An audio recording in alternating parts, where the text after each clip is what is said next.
Hello everyone, this is बिंदिया अग्रवाल। आज मैं आपके सामने कोई चैप्टर या कोई टॉपिक डिस्कस करने नहीं आई हूँ। आज मैं आपके सामने कुछ उन गाइडलाइंस को डिस्कस करना चाहती हूँ जो कि गवर्नमेंट के द्वारा कुछ कोचिंग सेंटर्स को प्रोवाइड की गई है। कुछ क्या, सभी कोचिंग सेंटर्स के लिए वो गाइडलाइंस हैं जो कि ऑफ कोर्स स्टूडेंट्स के हित के लिए हैं अकॉर्डिंग टू गवर्नमेंट। कुछ पॉइंट्स उसमें ऐसे हैं जो कि स्टूडेंट के वेलफेयर के लिए हैं और जो कि बहुत सही हैं, बट कुछ पॉइंट्स उसमें ऐसे हैं जिसमें एक बड़ा परसेंटेज जो है स्टूडेंट्स का वो सफर करने भी वाला है। हमारी सरकार के अनुसार कोचिंग सेंटर्स को बैन कर देना चाहिए, उन्हें खत्म कर देना चाहिए। बेसिकली वो कोचिंग सेंटर्स जो कि 16 इयर्स तक के बच्चों को पढ़ाता है, यानी कि 16 साल से कम उम्र वाले बच्चों को पढ़ाता है, उनकी कोचिंग्स बंद हो जानी चाहिए। मैं सरकार का समर्थन करूंगी इसमें, क्योंकि ये बिल्कुल सही बात है। इतने छोटे बच्चे को कोचिंग की जरूरत नहीं होती है, लेकिन एक बेस्ट पेरेंटिंग की जरूरत होती है। यदि हमें कोचिंग्स को बंद करना है, 16 साल से कम उम्र वाले बच्चों को हम नहीं चाहते कि कोचिंग्स में भेजें, ट्यूशन सेंटर्स पे भेजें, होम ट्यूशंस पे भेजें, राइट। मेरे को इन गाइडलाइंस को देख के एक और बात नहीं समझ आई, वो ये है कि ये सिर्फ कोचिंग सेंटर्स के लिए है या जो वो सभी टीचर्स जो होम ट्यूशंस दे रहे हैं उनके लिए भी है। It is not clear in that, right. वो शायद आने वाले टाइम में क्लियर हो जाए। लेकिन हम मुद्दे पे बात करते हैं कि जो 16 साल से कम उम्र वाले बच्चे हैं उनको स्कूल के बाद टेक केयर अब कौन करने वाला है, ये मेरा एक बड़ा क्वेश्चन है यहाँ पे। यदि उनको बेस्ट पेरेंटिंग चाहिए तो या तो फिर फैमिलीज को न्यूक्लियर नहीं होना चाहिए, उनको अपने ग्रैंड पेरेंट्स के साथ ही रहना चाहिए बच्चों को। बट क्योंकि जो अब हमारा जो इंडिया है उसमें मैक्सिमम जो फैमिलीज हैं वो न्यूक्लियर फैमिलीज हैं, किसी न किसी वजह से वो अपनी फैमिली से दूर हो चुकी हैं, और अधिकतर पेरेंट्स आज के टाइम वर्किंग हैं, और दोनों पेरेंट ही यानी कि मदर और फादर दोनों ही वर्किंग में रहेंगे तभी हमारे इंडिया का जीडीपी बढ़ेगा। अदरवाइज 50% पॉपुलेशन तो घर में रह जाने वाली है, and of course we will suffer, means female will suffer in that case, क्योंकि पेरेंटिंग तो एक मदर ही बहुत अच्छे से कर सकती है। बट क्योंकि मदर अब घर के बाहर है, तो जब बच्चे स्कूल से आएंगे उनका होमवर्क कौन कराएगा। और यदि कोचिंग सेंटर्स को बंद करना है, होम ट्यूशंस को बंद करना है, तो हमें बेसिकली जो इसका कारण है, क्यों एक बच्चे को ट्यूशन की जरूरत पड़ी, इसका कारण क्या है, इसका कारण है स्कूल खुद। तो हमें उस मुद्दे पे बात करनी चाहिए जो कि प्रॉब्लम है। बट हम यहां क्या कर रहे हैं, हम सॉल्यूशंस को खत्म करना चाह रहे हैं, सॉल्यूशन को हटाना चाह रहे हैं। न्यूक्लियर फैमिलीज की वजह से, पेरेंट्स का ऑफिस में जाने की वजह से, वर्किंग होने की वजह से जो बच्चे को कोचिंग सेंटर या किसी भी ट्यूशन सेंटर भेज दिया जाता था 16 साल से कम उम्र वाले बच्चों को, हम वो भी रास्ता उन बच्चों के लिए बंद करने जा रहे हैं। मैं अपनी ही बात करूं, मेरी मदर और फादर दोनों वर्किंग थे। उसके बाद मेरे को होपफुली ये मेरी अच्छी किस्मत है कि मुझे एक बहुत अच्छे टीचर मिले, मिसेस सुदेश बड़क, जो कि एक टीचर ना होके मेरे लिए एक जो मुझे केयर करते थे, एक वो टीचर थे। तो हर बच्चे को उस टीचर की रिक्वायरमेंट है, और वो टीचर उसे किसी न किसी कोचिंग सेंटर में ही मिलने वाला है, घर तो मिलेगा नहीं। और यदि घर वो टीचर आके पढ़ाएगा तो बहुत ज्यादा चार्ज करने वाला है, और हमारी जैसी जो मिडिल फैमिलीज हैं वो उन टीचर्स को अफोर्ड नहीं कर पाएंगे। तो solution is that coaching centre में जाए, 8-10 बच्चे, 20 बच्चे, 30 बच्चे, 40 बच्चे, 40, इससे ज्यादा तो नहीं होना चाहिए आई थिंक, क्योंकि एक टीचर जो है इससे ज्यादा बच्चों को नहीं देख सकता, नहीं वो 1-to-1 इंटरेक्ट कर सकता। तो हम 40 साल पहले ना चले जाएं, इसीलिए कोचिंग सेंटर तो होने चाहिए। बट ठीक है, बहुत सारी टीचर्स जो है सिर्फ अपना फाइनेंस लेवल बढ़ाने के लिए कोचिंग प्रोवाइड करते हैं। जिस टाइम बच्चे ने एनरोल किया उस टाइम कुछ और चीजें होती हैं, और जब वो धीरे धीरे, जब जैसे ही बच्चा साल की तरफ बढ़ता है, अपने एग्जाम्स की तरफ बढ़ता है, तो वो वादे कहीं ना कहीं गुम हो जाते हैं। ऐसा नहीं होना चाहिए। तो मैं तभी बोल रही हूँ, गवर्नमेंट ने दोनों की तरफ देख के यहाँ पे कुछ गाइडलाइंस हमें दी हैं, हमें उसका फेवर करना चाहिए ऑफ कोर्स, लेकिन गवर्नमेंट को हमें एक सॉल्यूशन देना चाहिए यहाँ पे। दोनों के लिए, स्टूडेंट के लिए भी और टीचर के लिए भी, क्योंकि जो टीचर है जो प्राइवेट स्कूल में पढ़ा रहा है वो बहुत सफर कर रहा है। मिनिमम सैलरी 10,000 पे से लेके वो मैक्सिमम 25 और 30 ही उसको ऑफर किया जाता है। और आज के टाइम एक फैमिली का एक्सपेंस इससे कहीं ज्यादा है। बेसिक नेसेसिटीज की मैं यहां बात कर रही हूं। एक टीचर ऐसे ही नहीं बनता, वो अपनी ग्रेजुएशन, पोस्ट ग्रेजुएशन और इवन डॉक्टरेट करके ही वो बन रहा है। और प्राइवेट स्कूल्स उसको ऑफर करते हैं एक मिनिमम सैलरी। मेरे अकॉर्डिंग वो मिनिमम है, 30,000 इज मच लेस। उनसे साइन करा लिए जाते हैं 60,000, 70,000, 80,000 पे, बाद में आरबी के नाम पे, और आई डोंट नो कि किस चीज के बेसिस पे उनसे रिफंड कराया जाता है वो अमाउंट। सरकार को उन स्कूल्स पे ध्यान देना चाहिए। फर्स्ट ऑफ ऑल एक टीचर को एक अच्छी सैलरी स्कूल के अंदर ही मिल जाए तो हम लोगों को शौक नहीं है कि स्कूल के बाद भी हम लोग पढ़ाना शुरू कर दें। We are also having our families, we want to take care of them also.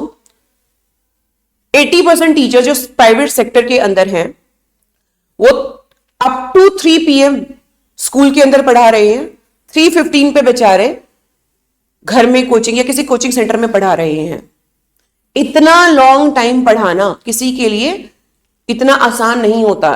बिल्कुल खड़े रहना है ना। स्कूल्स में तो बहुत सारे क्लासरूम से चेयर निकाली जाती है। इतना सारा पेपर वर्क वो दे दिया जाता है। 40 मिनट्स की क्लास में मुश्किल से 20 मिनट्स वो पढ़ाता है, और वो भी अपने मन से नहीं पढ़ा सकता। जिस तरह से वो पढ़ाना चाहता है, जिस तरह से वो एक्टिविटीज क्लासरूम के अंदर करना चाहता है, वो नहीं करा पाएगा। थोड़ा सा भी क्लास से शोर बाहर गया, उस स्कूल का प्रिंसिपल, उस स्कूल की मैनेजमेंट उसे पता नहीं कितनी 70 बातें सुना देगा, जिससे वो टीचर होगा फ्रस्ट्रेट, और फ्रस्ट्रेट होकर वो फ्रस्ट्रेशन टीचर की निकलती है स्टूडेंट्स पे, और एट लास्ट वो टीचर जो है स्टूडेंट्स को पढ़ाना बंद कर देता है। वो सिर्फ एकेडमिक्स के सिलेबस को खत्म कराता है वहां पर। उसके बाद बात आती है जो हमारा स्टूडेंट है उसका जो अंडरस्टैंडिंग पावर है, क्योंकि यहां पर हर स्टूडेंट सेम नहीं है। एक स्टूडेंट वो जिसके अंदर बहुत सारा टैलेंट भरा हुआ है, वो क्लासरूम के अंदर उस टैलेंट का मैक्सिमम यूटिलाइजेशन होना पॉसिबल नहीं है। और एक स्टूडेंट की, मैं उस स्टूडेंट की बात करूंगी जो बहुत ही ज्यादा मीडियोकर है, जिसको बहुत ज्यादा हेल्प की नीड है, उसे एक सेल्फ काउंसलिंग की नीड है, उसको टाइम टू टाइम मोटिवेशन की नीड है, उसे टेबल टीचिंग की नीड है। वो स्टूडेंट भी गायब हो जाएगा वहां से। सिर्फ मीडियोकर स्टूडेंट्स जो हैं स्कूल में जाके जो भी लेक्चर उन्हें बता दिया, घर में जाकर उन्होंने थोड़ा सा देख लिया विद पेरेंट केयरिंग, वो उस अपने एकेडमिक्स को बाहर लेके आ पाएगा। लेकिन जो हमारे टॉप लेवल के टैलेंट हैं और जो हमारे मीडियोकर स्टूडेंट्स हैं, बहुत ही ज्यादा मीडियोकर स्टूडेंट्स हैं, उनका क्या? तो कोचिंग सेंटर्स को बैन करने से पहले हमें अपने स्कूल का लेवल सुधारना होगा। स्कूल में जो काउंसलिंग पार्ट है वो मिसिंग है। स्कूल में एक्चुअली जो पढ़ाया जाना चाहिए वो मिसिंग है। तो इन सब चीजों पे ध्यान देने से मेरे हिसाब से जो इस मुसीबत का एक्चुअल कोज है वो खत्म होना होगा। बहुत सारे कोचिंग सेंटर्स ऐसे हैं जो बेसिकली जो हमारा स्टूडेंट है उसको खराब कर रहा है। ठीक है, हम मान लेते हैं इस बात को। According to government this is the criteria. अब वो स्टूडेंट एक बड़े कोचिंग सेंटर में एक आशा के साथ जाता है कि हाँ ये कोचिंग सेंटर मेरा सिलेक्शन या मुझे एक ऐसे लेवल पे पहुंचा देगा जहां मैं पहुंचना चाहता हूं। यहां पर हम बात करेंगे मीडियम फैमिलीज की जो इस कोचिंग सेंटर की फीस अफोर्ड नहीं कर सकते, फिर भी वो अपने बच्चे के लिए, अपने बच्चे के ड्रीम्स के लिए कहीं ना कहीं से कोचिंग की जो फीस है वो जुटाते हैं। अब वो बच्चा उठ के एक कोचिंग सेंटर में जाएगा, वहां पे 100-150 के अराउंड स्टूडेंट्स को बैठा देखेगा, तो जो 1-to-1 interaction, 1-to-1 communication teacher और स्टूडेंट के बीच होना चाहिए वो वहां भी मिसिंग है। तो सरकार ने जो ये कदम उठाया ये उन कोचिंग सेंटर्स के लिए है। इसी से सुसाइडल अटेम्प्ट्स बढ़ते हैं, बच्चे के डीमोटिवेशन आता है। तो बहुत सारी गाइडलाइंस जो हमारी गवर्नमेंट ने दी है वो स्टूडेंट के बेटरमेंट के लिए है, बट वो सभी पर लागू नहीं होती। सभी कोचिंग इंस्टीट्यूट पे लागू नहीं होती। हमारे शहर के बहुत छोटे छोटे कोचिंग जो इंस्टीट्यूट्स हैं, छोटे छोटे ही बोलूंगी क्योंकि यहां पर हमें लग रहा है कि हम बहुत बड़ी मछली बन चुके हैं, लेकिन जो बड़ी मछली है वो तो एक टॉप लेवल पे पहुंच चुकी है और इस गाइडलाइन का उन कोचिंग सेंटर्स पे कोई इफेक्ट नहीं होने वाला, क्योंकि वो coaching centres already coaching centre की जगह अपने स्कूल्स ओपन कर चुके हैं और उन स्कूल्स के अंदर ही उनकी कोचिंग चल रही है, उसी लेवल पे, उसी फीस लेवल पे। तो अब जो यहां पे फंसेगा वो कौन है? वो छोटे कोचिंग सेंटर, हम जैसे लोग जो कि जेन्युइनली बच्चों को पढ़ा रहे हैं। इसमें काउंसलिंग का पार्ट लिखा हुआ है, जेन्युइनली हम लोग काउंसलिंग कर रहे हैं। काउंसलिंग के लिए जैसा कि मैंने आनंद जी की वीडियो को देखा, उनके एक इंटरव्यू सेशन को देखा, उन्होंने बहुत बढ़िया बात यहां पे कही है कि काउंसलिंग के लिए हमें किसी पर्टिकुलर ऑफिस या कैबिन की जरूरत नहीं है। हम टीचर्स जैसे ही अपने 30 या 40 स्टूडेंट को अपने सामने देखते हैं, सबसे पहली जो नजर होती है ना, हम स्टूडेंट्स को पहले निहारते हैं कि किस बच्चे के मन में क्या चल रहा है, और उसकी आंखों से, उसके बिहेवियर से हमें पता लग जाता है कि ये मेरा स्टूडेंट, इसके बिहेवियर में थोड़ा सा चेंज है। क्लास के बाद उसको अलग से मोटिवेट कर दिया जाता है, उससे पूछ लिया जाता है, क्योंकि यहाँ पे टीचर स्टूडेंट नहीं, यहाँ पे हम फ्रेंड टू फ्रेंड कनेक्शन रखते हैं अपने बच्चों के साथ। और मेरे शहर के बहुत सारे कोचिंग इंस्टीट्यूट ऑलरेडी ये चीज कर रहे हैं, बहुत सारे टीचर्स इस चीज को बहुत अच्छे से कर रहे हैं। बट इन गाइडलाइंस की वजह से वो इन सभी बच्चों का फेवर अब नहीं कर पाएंगे, बिल्कुल नहीं कर पाएंगे। जिन बच्चों के पेरेंट्स वर्किंग हैं, जो अपने पेरेंट्स के इतने ज्यादा लिंक में नहीं है, उनका एकमात्र सहारा जो कि उसका टीचर था, इसका एक फ्रेंड था जिससे वो सब कुछ शेयर कर लेता था, उसका एक अच्छा गाइड था, उसका एक अच्छा मेंटोर था। बिलो 16 ईयर्स की मैं बात कर रही हूं यहां पे फिर से। उनका ये मेंटोर, उनका ये सहायक, उनका ये हेल्पर अब उनसे छीन जाने वाला है। अब उन बच्चों को कौन हेल्प करने वाला है, इस बात को गवर्नमेंट को समझना चाहिए, या उन बच्चों को हेल्प करने के लिए एक ऑल्टरनेटिव देना चाहिए। ये तो हो गई स्टूडेंट की बात। हम टीचर्स की बात कर लें, उन टीचर्स के घर अब कैसे चलने वाले हैं जो स्कूल से 12, 13, 14, 15, 16 सैलरी लेके आते हैं, पूरा दिन कंज्यूम करके, पूरी एनर्जी कंज्यूम करके। अब उनका घर कैसे चलने वाला है, वो क्या करने वाले हैं इस चीज को।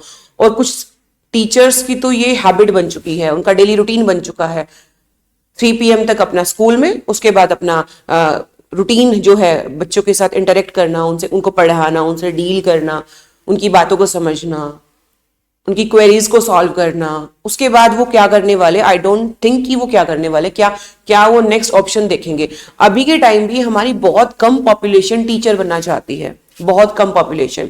अब इस सिनेरियो को देख के जो बच्चे कुचे बेचारे बच्चे थे, जो अपने टीचर को देख के मोटिवेट होते कि हाँ, अब हमारे इंडिया के अंदर भी हमारे टीचर का स्टैंडर्ड जो कोचिंग इंस्टीट्यूट की वजह से बढ़ रहा था, क्योंकि स्कूल ने तो उसके लिए कुछ किया नहीं। गवर्नमेंट जो स्कूल्स हैं, गवर्नमेंट जो सीट्स थी एक टीचर के लिए, वो बहुत कम है, बहुत बहुत बहुत ज्यादा कम है। स्कूल्स बहुत कम है, उसमें टीचर्स बहुत कम है, और इतना बड़ा एक क्राइटेरिया दे दिया जाता है कि इस एग्जाम को पास करो, इस एग्जाम को पास करो, and then you will have the seat. और इसके अंदर भी जो एफिशिएंट लोग हैं वो वहां तक पहुंच ही नहीं पाते हैं। तो वो जो टीचर्स हैं उनका क्या होने वाला, आई डोंट थिंक सो। जो बच्चे अब थोड़ा सा मोटिवेट हो रहे थे अपने टीचर को देख के, उनका लिविंग स्टैंडर्ड को देख के कि हाँ, teaching is also a good profession, इससे भी हम कुछ बन सकते हैं, इससे भी हमारा लिविंग स्टैंडर्ड जो है वो सुधर सकता है। अब वो जो टीचर्स है उन बच्चों को मोटिवेट नहीं कर पाएंगे कि बेटा आप भी टीचर बन सकते हो, आप भी अपना लिविंग स्टैंडर्ड समझ सकते हो। और हमारा जो बच्चा है वो बहुत समझदार है, उसे सब कुछ समझ आता है, वो फिर से अब दोबारा से डॉक्टर और इंजीनियरिंग की तरफ ही भागेगा। हम लोग उन्हें मोटिवेट कर रहे थे कि बेटा डॉक्टर, इंजीनियर यही सिर्फ ऑप्शन नहीं है, इसके अलावा भी ऑप्शंस हैं। टीचिंग एक प्रोफेशन है, इसके अलावा और भी बहुत सारी चीजें हैं। लेकिन स्टूडेंट जो है, वो आज के टाइम जो स्टूडेंट है वो क्यों पढ़ रहा है? क्योंकि उसे अपना लिविंग स्टैंडर्ड राइज करना है, जहां पर वो है उससे ऊपर उसको जाना है। तो वो जो काउंसलिंग, वो मोटिवेशन उनके टीचर से उन्हें दे रहे हैं, और टीचर्स का मोटिवेशन जैसे सरकार खाती जा रही है, तो वो टीचर जब खुद मोटिवेट फील नहीं करेगा, वो अपने स्टूडेंट को किस तरह से मोटिवेट करेगा? तो सरकार को चाहिए कि सबसे पहले जो हमारा इस प्रॉब्लम का जड़ है उसको देखे, उसमें सॉल्यूशंस लेके आए, स्कूल करिकुलम को हम संभालें, होमवर्क ना दे बच्चे को, उसको गाइड की जरूरत नहीं है, ट्यूटर की जरूरत नहीं होगी, जो भी है स्कूल में आप खत्म कीजिए, ठीक है, उसको रिवाइज कर लिया बच्चे ने आके घर पे, but that academic part should be completed at school only. बहुत सारे स्कूल्स ऐसे हैं व्हाट्सएप के थ्रू पीडीएफ सेंड कर देते हैं, right this PDF, right these questions from this PDF, that questions from that PDF. भाई उनको समझाएगा कौन, उनको लर्न कौन कराएगा? वो ट्यूटर करा रहा था, बट अब नहीं कराएगा। सो वी शुड थिंक कि हमारे बच्चों का भविष्य अब कहां जाने वाला है। Thanks a lot.